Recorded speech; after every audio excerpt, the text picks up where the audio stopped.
Sehatra ny toekarena indray kosa irevelona mareto amin'ny firenena ny tokony araisala amin'ny fanarinana ny toekaram-pirenena hoy ny kluban'ny ivondronan'ireo avaram-pianarana avy any amin'iny ilany atsimo atsinanany nosy iny raha ny fanazavan'izy ireo tokoa mantsy dia latsaka ambany dia ambany ny toekaram-pirenena ilaina nefa ho izy ireo ny fanarenana an'izany farak'izay haingana.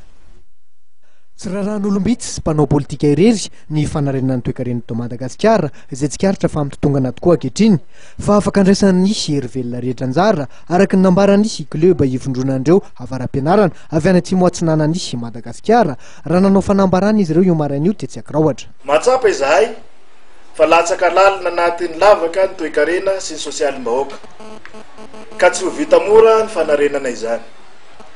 Mihevitra izahay nefa fa tsy vitan'olona na tokony olona vitsivitsy fotsiny izany ka noho izany dia tsara raha ifanomezan-tanana sy raha misalahy. Tsy tokony hijerena firena politika na fiaviana na finoana na koa ny mahalahy sy mahavavy ny fanarenana ny firenena fa kosa tokony hiantsoana ireo izay hita fa manana fahaiza-manao ny traikefa indrindra fa ny fahavitriana mba hahazahoana fahombiaza.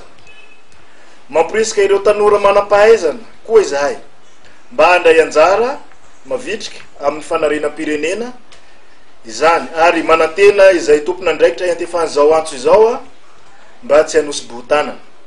Ahitana avaram-pianarana avy amin'ny sehatra maro samihafa isan'izany ny mpitsara, mpandraharahan'ny lafitany na administrateur sy mpandraharaha ara-toekarena ny fikambanana club des jeunes cadres du Grand Sud-Est.